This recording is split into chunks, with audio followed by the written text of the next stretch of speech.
When I asked my daughter if she could help with groceries, she said, "You need to learn to manage on your own." She didn't expect the lawyer to tell her I'd removed her from my will the night before, but what she really didn't expect was what I'd been planning for the past 6 months. My name is Margaret Holloway. Most people call me Maggie. I'm 72 years old and I've lived in the same neighborhood in Ohio for 47 years.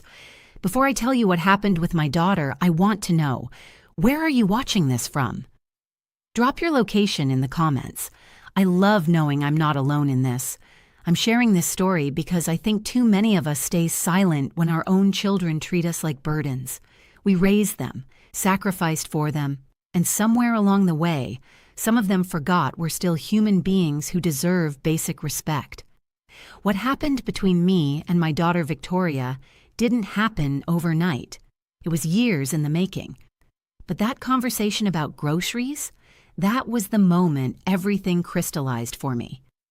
Let me take you back to where this really started, because you need to understand who Victoria was before she became the woman who looked at her own mother with contempt. Victoria was born when I was 25. Her father, my late husband Robert, died of a heart attack when she was 16. Those were dark days. I was 41, suddenly widowed, with a teenage daughter and a mortgage. Robert had some life insurance, but not enough to coast on. I worked 2 jobs for years, days at a medical supply company doing bookkeeping, evenings cleaning offices. I remember those years in fragments of exhaustion. Coming home at 10 p.m. to find Victoria asleep on the couch, her homework spread across the coffee table, making her breakfast at 5:30 a.m. before my early shift, falling asleep during her dance recitals because I'd worked a double shift the day before. She'd tap my shoulder to wake me, embarrassed, and I'd apologize and promise to do better. But I never let Victoria go without. She had her college fund. She had new clothes for school. She had those dance lessons, which she loved. When her friends went to the mall, I made sure she had money in her pocket. I didn't want her to feel different because her father was gone. There were times I went without so she wouldn't have to. I remember one winter when the furnace broke. The repair cost $800, money I'd earmarked for a winter coat I desperately needed. I paid for the furnace and wore Robert's old hunting jacket for 3 more winters. Victoria never knew. She came home from school to a warm house, and that was what mattered. I taught her to drive in Robert's old truck. I helped her fill out college applications at the kitchen table, both of us exhausted but determined. I held her when she cried over her first heartbreak, over the CT scores that weren't quite what she'd hoped for, over the fear that she couldn't do college, without her father there to see her succeed. "You can," I told her. "You're stronger than you know, and I'll be here every step of the way." She went to Ohio State University. Full ride? No. I paid for most of it. The college fund I'd been building since she was born, plus every extra shift I could pick up. I visited her once a month that first year, bringing home-cooked meals in containers, grocery money tucked into cards. She'd hug me tight and say, "I don't know what I'd do without you, Mom." I remembered those words later. I held on to them like a lifeline when things changed. She graduated with a business degree and moved to Columbus. She met her husband, Derek, at her first job. Nice enough guy. Quiet. Made good money in IT. He came from money, too. The kind of family that had summer homes and investment portfolios and connections that got you interviews at the best companies. They got married when Victoria was 26. I paid for half the wedding, even though Derek's parents were wealthier than I'd ever be. Victoria wanted a destination wedding in Mexico, but I couldn't afford that. We compromised on a beautiful ceremony at a vineyard outside Columbus. It cost me $30,000, money I'd been saving for my retirement. I told myself it was worth it. She's my only child. I wanted her to have a beautiful start to her marriage. I wanted her to have what I'd had with Robert, even if just for that one perfect day. Over the years, I watched Victoria's life improve while mine stayed the same. She and Derek bought a 4-bedroom house in an upscale subdivision. They took vacations to Europe, to Hawaii, to places I'd only seen on television. They had 2 children, my grandchildren, Emma and Jacob. I loved those kids fiercely from the moment I first held them. But here's what started to change. Victoria got busier. The visits became less frequent. At first, I understood. Young children are demanding. Her career in marketing management consumed her time. Derek traveled often. Life is complicated. But then it became something else, something colder. The phone calls I made went unreturned for days. When I'd ask to see the grandchildren, Victoria would sigh like I'd asked her to climb a mountain. "Mom, we're just so busy right now." When I'd offer to come to them, to help with the kids, she'd say, "We've got it handled." I started to feel like an obligation, a check mark on her to-do list. Visit Mom, right between grocery shopping and oil change. After my heart episode 2 years ago, I started to really pay attention to how Victoria treated me. Once you see a pattern, you can't unsee it. Every conversation became transactional. She'd call, maybe once every 2 weeks, and ask how I was doing, but I could hear her multitasking in the background. The click of her keyboard, the distant sound of the television. Once she muted me to yell at the kids, forgot she'd muted me, and I sat there in silence for 2 minutes before she remembered I was on the line. "Sorry, Mom, what were you saying?" I can't remember what I'd been saying. It didn't matter anyway. There was the time I called to tell her I'd finally finished the photo albums I'd been making. One for her, organized by year, with pictures from her childhood through her wedding. I'd spent months on them, carefully labeling each photo, writing little notes about the memories. "Oh, that's nice, Mom. Just hang on to it and I'll grab it next time I'm over." She didn't come over for 4 months. When she finally did, she left the album on my kitchen counter. I found it there after she'd gone, forgotten. The financial requests started about a year ago, not direct requests. Victoria was too proud for that. But hints. The furnace is acting up and the quote to replace it is insane. Or, private school tuition increases are killing us. Or, Emma needs braces and our dental insurance barely covers anything. I helped. Of course I helped. 2,000 here, 5,000 there. Once, 7,500 for what she called an emergency roof repair that turned out to be a complete kitchen renovation based on the photos she posted on Facebook 3 weeks later. I was living on Social Security and the small pension from my bookkeeping job, plus what remained of Robert's life insurance payout, which I'd invested carefully. I wasn't wealthy, but I was comfortable. And I kept helping because she was my daughter, and those were my grandchildren. Victoria never paid me back, never even mentioned the money again after the checks cleared. When I gently brought up one of the loans, just once, just the roof repair that became a kitchen, she got defensive. "I didn't ask you to give me that money, Mom. You offered. If you're keeping score, that's on you." Holidays became negotiations. "We'll do Christmas morning with Derek's family, but we can stop by around 5. They'd arrive at 6:30. The kids would be tired and cranky. Victoria would be on her phone. They'd stay for 40 minutes, and I'd watch them pull out of my driveway with the dinner I'd made barely touched. I tried talking to her. Not confrontationally. I'm not that kind of mother, but gently. "Victoria, honey, I feel like we don't connect like we used to. Mom, everyone's busy. It's not personal." But it felt personal. It felt very personal. Then came my 72nd birthday this past March. I invited Victoria and her family for dinner. Nothing fancy. I was making pot roast, her favorite when she was growing up, with those roasted carrots she used to pick out of the pan when she thought I wasn't looking. I'd bought a special dessert from the bakery. I decorated the dining room. Emma and Jacob could play in the backyard. Just a nice family evening. "Mom, we can't make it. Derek's company is having a thing." I saw the pictures on Facebook 2 days later. There was no company thing. They'd gone to Derek's parents' lake house for the weekend. Emma and Jacob were on a boat wearing matching life jackets. Victoria was smiling, her arm around Derek's mother, who was tagged in the post with a caption, "Best weekend with the best grandma." I stared at that photo for a long time. The way Victoria's smile looked genuine. The way she'd found time for Derek's mother, but not for me. The best grandma comment that felt like a knife between my ribs. I tried to tell myself it didn't mean anything. Maybe the company thing was rescheduled. Maybe they forgot to mention the change of plans. But I knew I'd been lied to, and I knew I didn't matter enough for the truth. I spent my birthday alone. Barbara came over with a cake she'd made. Bless her heart.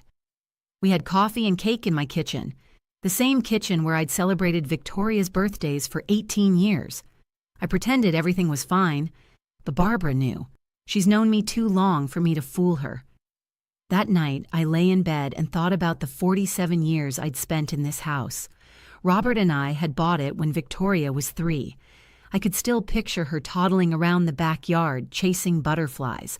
I could still see her teenage self, sulking at the kitchen table over geometry homework. I could still remember her coming home from college on weekends, doing laundry, raiding my refrigerator, telling me about her classes and her friends and her dreams. When had I become someone not worth her time? When had I transformed from mom into an inconvenience? The next few months were more of the same. Unreturned calls, canceled visits, a Mother's Day card that arrived 3 days late with a generic message, to a special mother, that you could buy for anyone. No phone call, no visit, just a card that probably cost $3 and took her 30 seconds to sign. And then came the grocery incident. It was a Tuesday in September. I remember because Tuesdays were my grocery days, had been for decades. I'd been doing my own shopping for years, but lately it had gotten harder. My arthritis was acting up. The bags felt heavier.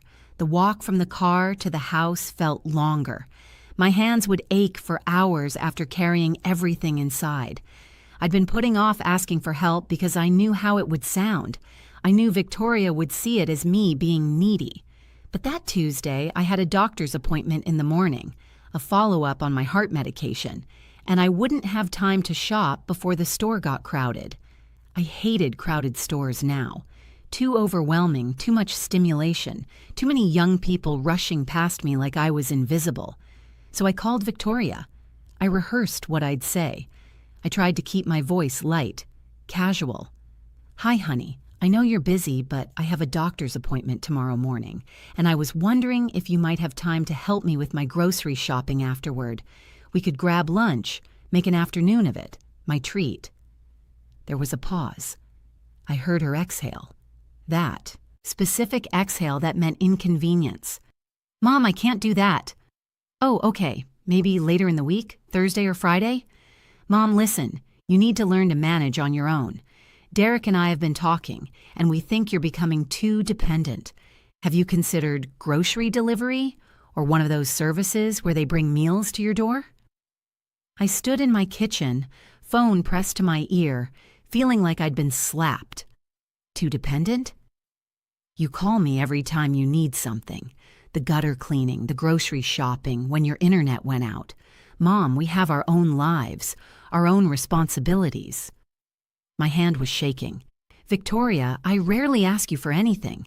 The gutter cleaning was 6 months ago, and you recommended the service. The internet issue was over a year ago. This is the first time I've asked for help with groceries." "Well, it feels like more than that. And honestly, Mom, I think you need to start thinking about your future. Maybe an assisted living place where there's support for these things. You're not getting any younger." Those words. You're not getting any younger. From my 47-year-old daughter who I'd raised, who I'd sacrificed for, who I'd written checks to less than 3 months ago when she needed help with unexpected car repairs that turned out to be a down payment on a boat I later saw in photos. "I see," I said quietly. "Don't be dramatic. I'm just being practical. Look, I have to go. I have a meeting in 5 minutes." She hung up. I stood there in my kitchen where I'd made thousands of meals, where I'd packed Victoria's school lunches for 13 years, where I'd baked birthday cakes and Christmas cookies and Sunday dinners. I stood there holding a phone that had gone silent, and something inside me that had been cracking for 2 years finally shattered. But it didn't shatter into sadness. It shattered into clarity. I saw everything clearly for the first time. I wasn't a mother to Victoria anymore. I was an inconvenience, a future burden to be managed, someone who, needed to learn to manage on my own, but also someone who could still write checks when she needed money. I walked to my bedroom and opened the drawer where I kept important documents. There was my will, updated 3 years ago. Victoria was the sole beneficiary of everything: the house, my savings, my life insurance policy, Robert's pension survivor benefits, everything. It was substantial. Not millions, but enough. Nearly $800,000 when you added it all up. The house alone was worth $300,000. I'd paid off the mortgage 5 years ago, one of my proudest moments. The savings and investments from Robert's life insurance and my careful budgeting over the years.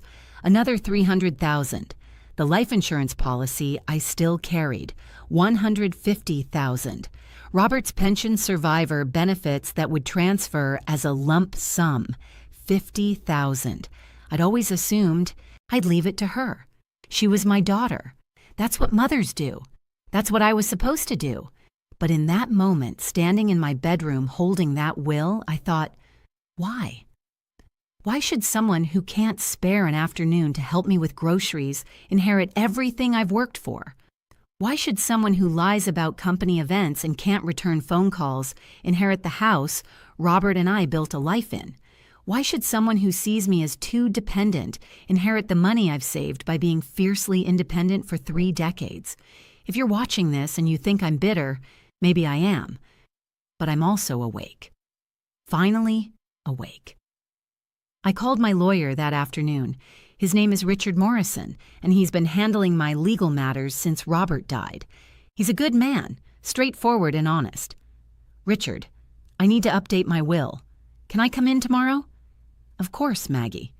Is everything all right? Everything's fine. I just need to make some changes. That night, I couldn't sleep. I lay in bed thinking about what I was about to do. Was I being rash? Vindictive? Was I overreacting to one phone call? But it wasn't one phone call. It was 2 years of phone calls. It was birthdays forgotten and lies told and money taken and promises broken. It was watching my daughter become someone I didn't recognize.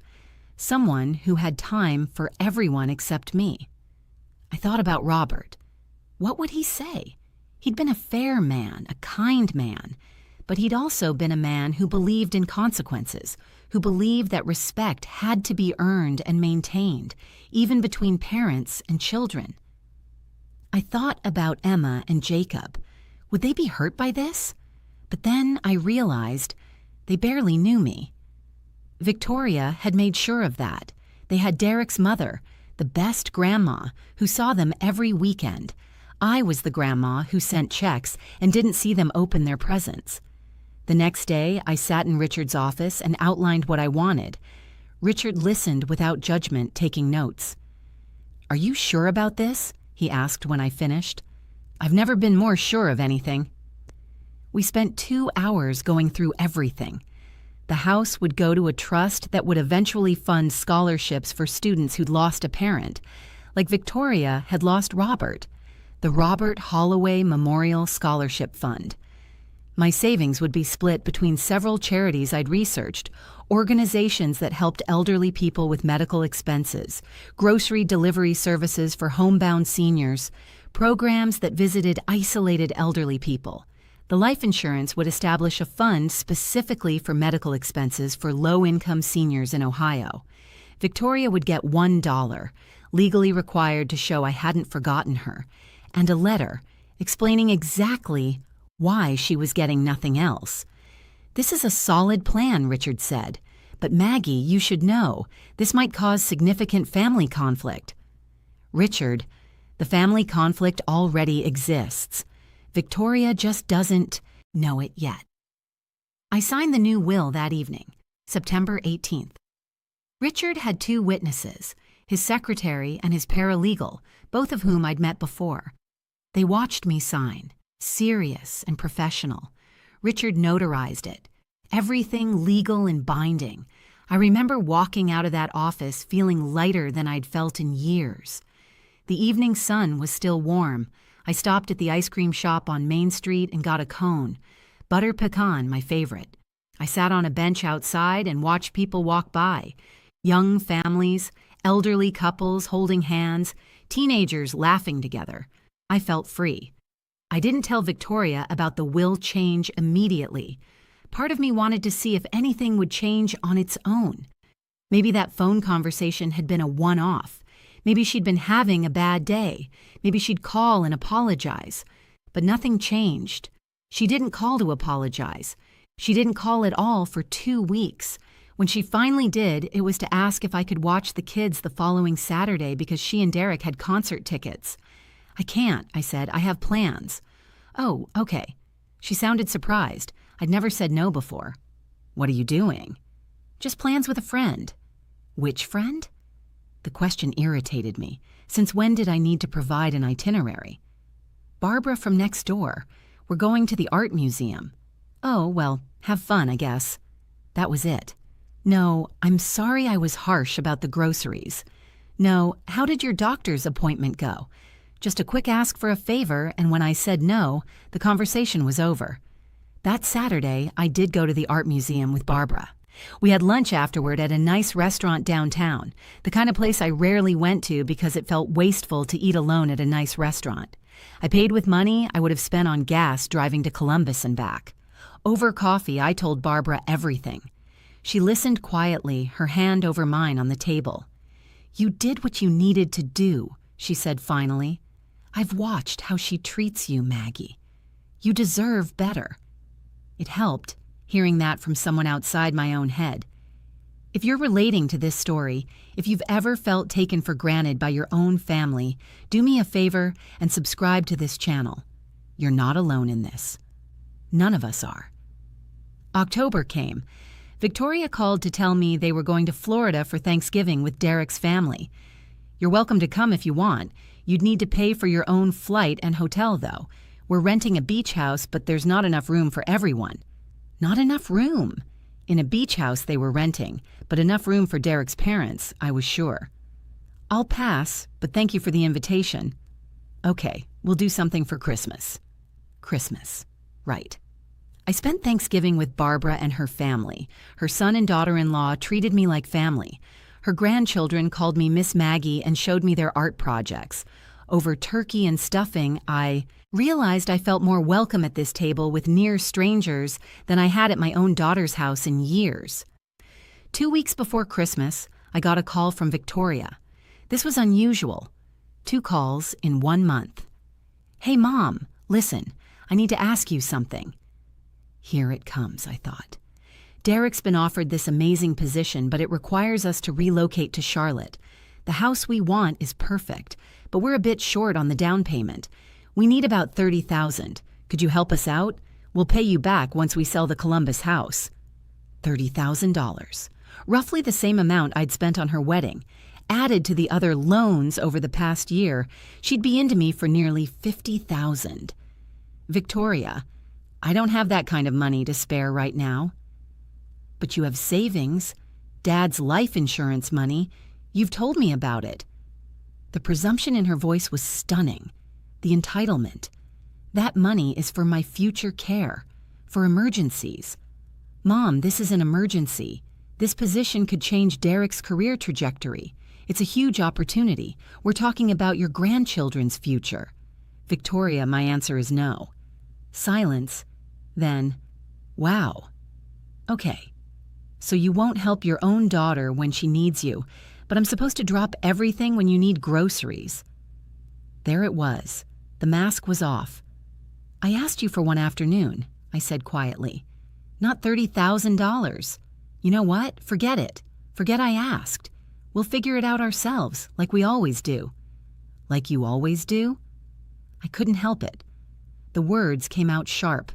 "Victoria, I paid for your college education. I paid for your wedding. I've given you thousands of dollars over the past year alone. What exactly have you figured out by yourself?" "That's not fair. You wanted to pay for those things." "I wanted to help my daughter, but help is supposed to go both ways. I'm busy, Mom. I have a life. I have kids. I can't be at your beck and call every time you need something." "I'm not asking for beck and call. I'm asking for basic consideration, for phone calls to be returned, for honesty instead of lies about company events, for my birthday to matter enough that you show up." Another silence. Then coldly, "I think we need some space. I'll call you when I'm ready to talk." She hung up. I sat with the phone in my hand and I felt nothing. No sadness, no anger, just a quiet acceptance that this was who she'd become. This was who she'd chosen to be. She didn't call for Thanksgiving. She didn't call for 3 weeks after our argument. Early December, my phone rang. Victoria's name on the screen. "Mom, we need to talk about Christmas. The kids want to see you." Not "I want to see you," not "I miss you." The kids. "All right. Can we come over on Christmas Eve, just for a few hours?" "You're welcome anytime, Victoria. You know that." "Okay. We'll be there around 2. They arrived at 4. The kids were on their devices before. They'd even taken their coats off. Victoria looked stressed. Derek looked uncomfortable, like he knew something unpleasant was coming. I'd made cookies, the sugar cookies with frosting that Victoria used to help me decorate when she was little. I'd bought presents for Emma and Jacob, carefully chosen, wrapped in bright paper. I'd set out the decorations, including the ornaments Victoria had made in elementary school, the clay handprint from 1st grade, the popsicle stick reindeer from 3rd grade, the glitter-covered star from 5th grade. We sat in the living room. Conversation was stilted. Victoria checked her phone constantly. Derek made small talk about the weather and traffic. Emma and Jacob barely looked up from their screens. After about 30 minutes, Victoria stood. "We should probably head out, long drive back." That's when it happened. "Before you go," I said, "there's something I need to tell you." Victoria glanced at Derek. "What is it?" "I've updated my will. I met with Richard Morrison in September." "Okay." She looked confused, impatient. "Why are you telling me this now?" "Because you should know that you're no longer my primary beneficiary." The room went very still. Derek's eyes widened. Victoria's face went through several expressions: confusion, disbelief, anger. "Excuse me? I've established trusts and charitable donations, the house, my savings, everything. It's going to fund scholarships and help people who need it." "You're joking." "I'm not." Victoria's face turned red. Her voice rose. "This is because I couldn't help you with groceries? You're cutting me out of your will because I was busy one time?" "It's not about the groceries, Victoria. It's about everything. The missed birthdays, the lies, the way you talk to me like I'm a burden, the way you only call when you need money. That's not true, isn't it? You called me a week after our argument about the down payment. Want to know why? You wanted me to watch the kids. Before that, you hadn't called in 2 weeks. Before that, 3 weeks. And every time you did call, it was because you wanted something." Derek touched Victoria's arm, but she shook him off. "So what? You're punishing me? You're going to give everything to strangers?" "I'm giving it to people who might actually appreciate it, who might remember that behind every donation is a person who worked hard and saved carefully and wanted their life to mean something. I'm your daughter. Then act like it." The words came out louder than I intended. Emma and Jacob looked up from their devices, startled. I lowered my voice. "Victoria, for 2 years, I've watched you pull away. I've made excuses for you. I've told myself you're busy, you're stressed, you have your own life. But the truth is, you've decided I'm not worth your time unless I'm useful to you. And I won't reward that with everything I've built. You can't do this." "I can. I have. It's done. Richard has the paperwork. It's legal and binding." Victoria grabbed her purse. "Let's go," she said to Derek. "Kids, get your coats. Now." "Victoria, no, you've made your decision. I've made mine. Come on, kids." Emma started to cry. She was confused, scared by the yelling. Jacob looked at me with wide eyes, and I saw something there. Maybe the first time he'd really looked at me in years. Derek ushered them toward the door, murmuring apologies under his breath that I barely heard. At the threshold, Victoria turned back. Her face was twisted with rage. "You're going to regret this. You're going to die alone, and you'll have no one to blame but yourself." "Maybe," I said, "but at least I'll die knowing I had enough self-respect not to let my own child treat me like nothing." The words hung in the air between us. For just a moment, I saw something flicker in Victoria's eyes. Hurt, maybe, or the ghost of the daughter I'd raised. But then it was gone, replaced by cold anger. "Goodbye, Mom." They left. I watched through the window as they got into their car. Victoria was gesturing angrily. Derek looked shell-shocked. Emma was crying in the back seat. Jacob stared at my house as they pulled away. I closed the curtain and sat down in my living room, surrounded by Christmas decorations and untouched cookies and presents that would never be opened.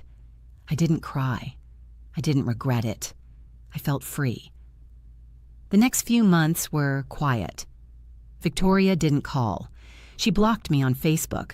I heard through Barbara, who heard through her hairdresser who knew Derek's cousin, that Victoria had been telling people I'd gone senile, that I'd been manipulated by my lawyer, that I'd cut her out of my will in a fit of dementia. But Richard had documented everything carefully. I was of sound mind. I'd made my decision freely. He'd even had me evaluated by a psychologist, standard procedure for contested wills, who'd confirmed my mental competency. In February, I got a letter from an attorney in Columbus. Victoria was threatening to contest the will on grounds of undue influence and diminished capacity. Richard responded with his documentation, including the detailed notes from our meetings, my clear reasoning for the changes, and the psychological evaluation. He also included a timeline of my attempts to maintain contact with Victoria and her documented responses, or lack thereof. The attorney dropped the case within 2 weeks. Spring came. I turned 73 in March. Barbara threw me a small party. Some of the women from my church came. My doctor came. We'd become friendly over the years. We had cake and wine and laughter. No one mentioned Victoria. They all knew. Small town and news travels. I didn't miss Victoria. I missed who I'd thought she was. I missed the daughter I'd raised, the little girl who'd crawled into my lap and fallen asleep during thunderstorms. But that girl was gone, if she'd ever really existed. The scholarship fund was established. In April, the Robert Holloway Memorial Scholarship for students who'd lost a parent. The first recipients were announced in May. 3 students, including a 17-year-old girl from Cleveland who'd lost her mother to cancer. She wanted to be a nurse. I met her at the awards ceremony Richard had organized. She hugged me, really hugged me, not the obligatory side hug Victoria had been giving me for years, and told me I was an angel. I wasn't an angel. I was just a woman who'd decided her life's work should help people who'd appreciate it. I still live in my house. Barbara and I take walks together every morning when the weather's nice. I've joined a book club at the library. I volunteer at the hospital twice a week, sitting with patients who don't have family nearby. I'm taking a watercolor painting class. I've made friends, real friends who call to check on me, who invite me to dinner, who remember my birthday. Sometimes I wonder if Victoria thinks about me, if she regrets anything, if she ever tells Emma and Jacob about their grandmother who loved them. But mostly, I don't think about her at all. I think about the students who'll go to college because of Robert's memory. I think about the elderly people who'll get medical care they couldn't otherwise afford. I think about the life I'm living now. Quieter, yes, but fuller in ways that matter. And I sleep well at night, knowing I finally chose myself.